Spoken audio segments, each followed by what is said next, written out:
ஜம்மு காஷ்மீரின் தோடா மாவட்டத்தில் நீண்ட வறண்ட காலத்திற்கு பிறகு பனிப்பொழிவு ஏற்பட்டது.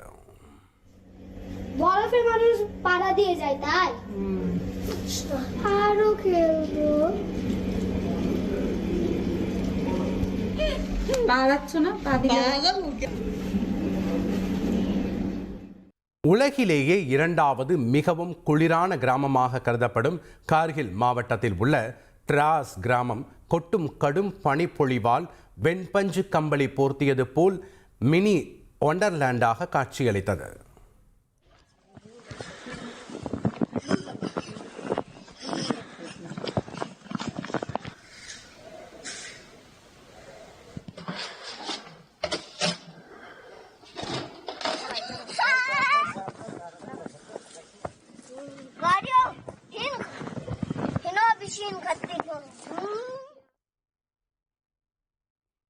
பனிக்குவியல் காரணமாக ஜம்மு காஷ்மீரின் பூஞ்ச் மாவட்டத்தில் உள்ள முகலாய சாலை மூடப்பட்டதோடு அங்கு போக்குவரத்து நிறுத்தப்பட்டது. சாலையே இருந்த இடமே கண்ணுக்கு தெரியாத அளவிற்கு குவிந்து கிடக்கும் பனிக்குவியல்களை அகற்றும் பணியானது நடைபெற்று வருகிறது.